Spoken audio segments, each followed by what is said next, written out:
Desligue o ruído e conecte-se aos factos.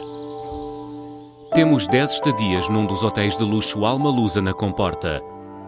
2 adultos, 2 noites. Assine hoje o Observador com até 58% de desconto e habilite-se a ganhar. Tudo em observador.pt. Horas.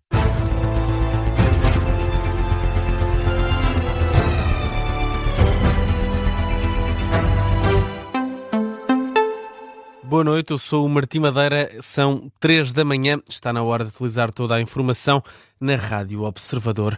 Começamos com a atualidade internacional e com uma notícia que se soube na última hora.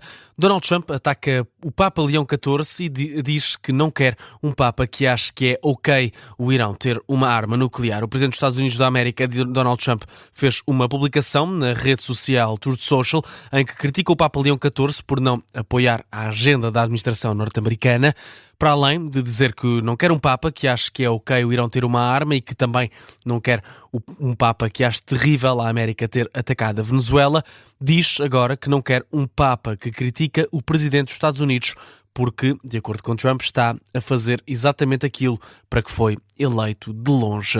Trump afirma ainda que se não estivesse na Casa Branca, o Papa Leão XIV não estaria no Vaticano e deixa claro que gosta mais do irmão do Papa, Louis Prevost, porque, diz, de acordo com Trump, o Louis é todo MAGA, do movimento Make America Great Again, e entende as ações de Trump ao contrário do Papa Leão XIV.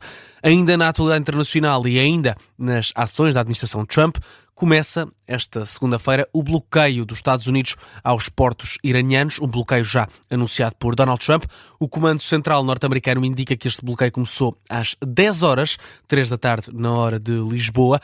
É o que escreve a Associated Press. Este bloqueio vai ser aplicado de forma imparcial contra embarcações de todas as nações que entrem ou saiam dos portos e zonas costeiras do Irão.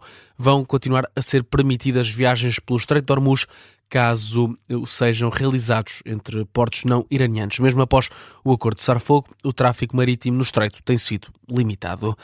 Destaque agora para as eleições na Hungria.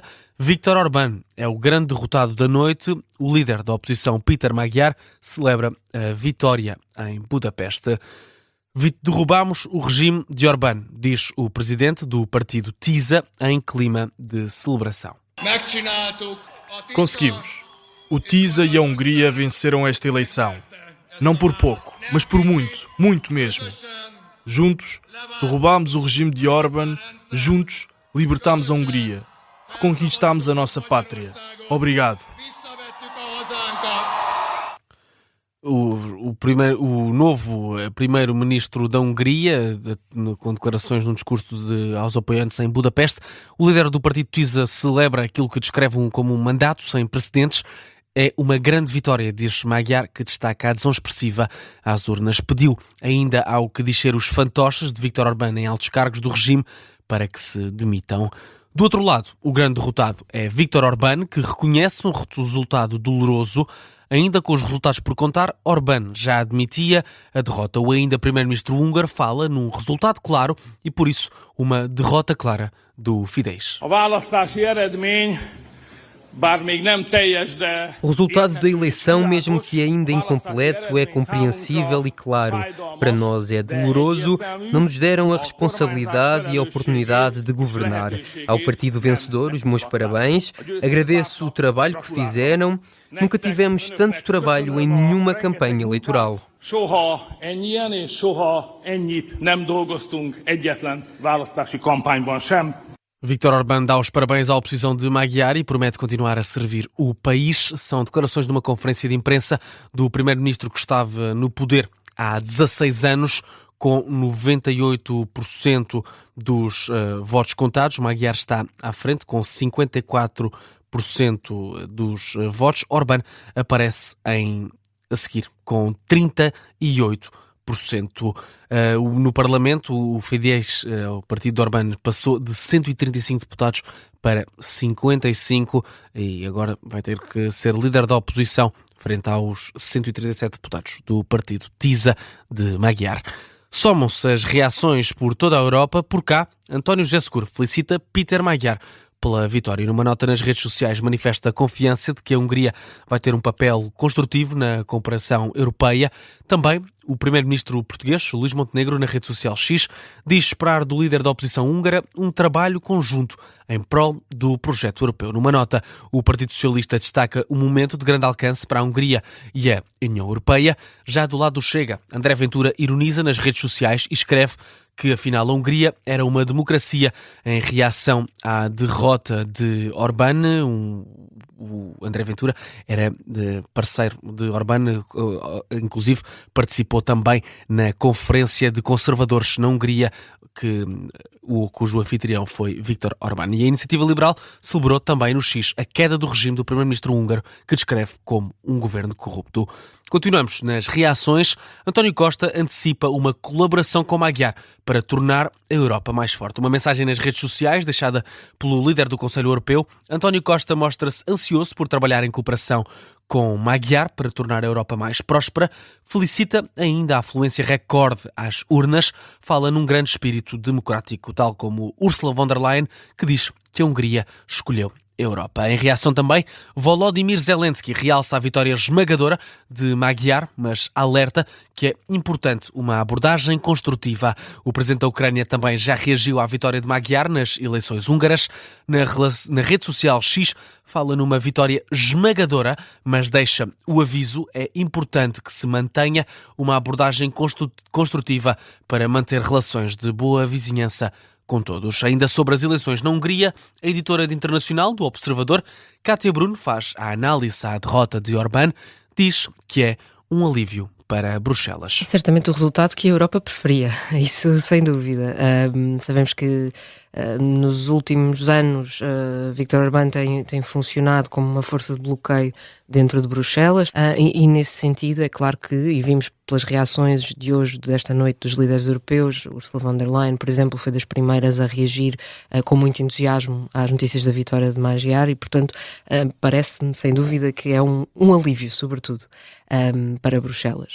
A análise da editora de política internacional do Observador, Kátia Bruno, às eleições na Hungria e à derrota de Viktor Orbán. Passamos à atualidade nacional.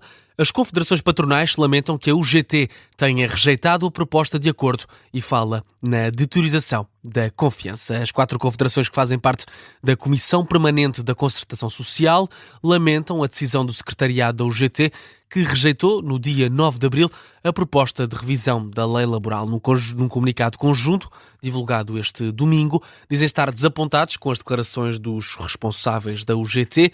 As confederações patronais consideram que a Central Sindical rejeitou uma proposta que não era a mais recente e que tinha sido preparada por todas as partes, embora ainda com pontos que teriam ainda de ser validados. Além disso, escrevem também que na tomada de posição pública, a UGT ignorou deliberadamente os avanços e pretendeu reabrir à discussão pontos que já se encontravam fechados.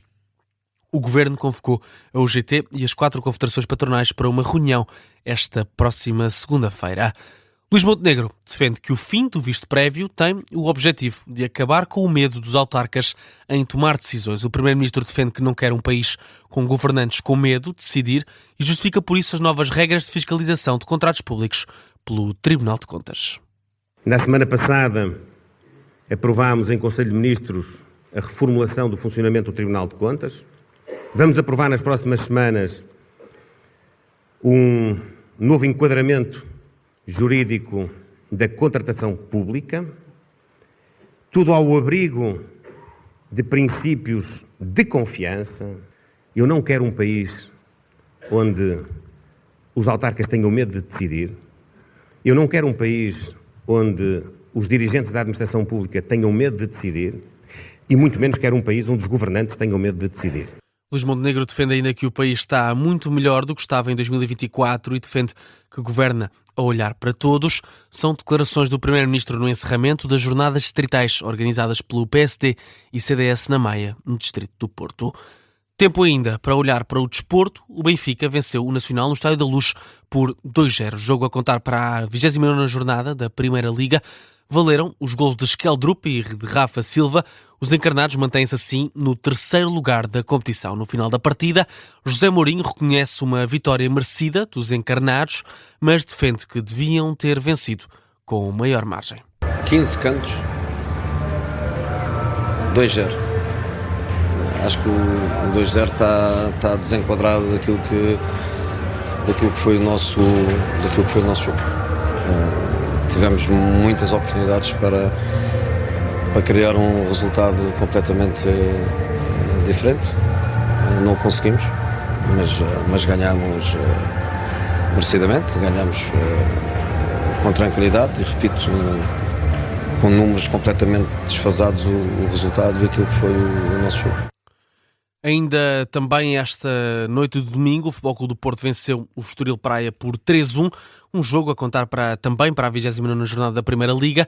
PP inaugurou o marcador com um golo aos 14 minutos e ainda na primeira parte um autogolo de Checa ao minuto 33. Froholt fez o terceiro para os Dragões na segunda parte e o Estoril Praia ainda reduziu para 3-1 no final do jogo. Francesco Farioli mostra-se satisfeito com o resultado, mas diz que o Porto podia ter marcado mais golos. Acho que foi um jogo muito maduro, especialmente os primeiros 40 minutos. Foi muito bem jogado. Bons momentos de futebol. Ainda assim, os resultados poderiam já ter sido melhores na primeira parte. Ganhámos com 3 golos, mas hoje poderíamos ter feito pelo menos mais coisas.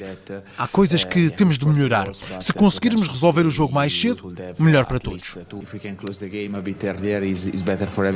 As declarações de Francesco Farioli depois da vitória por 3-1 frente ao Estoril Praia, na Amoreira. O Futebol Clube do Porto consegue assim segurar a liderança no campeonato.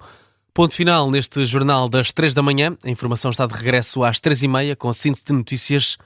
Até já!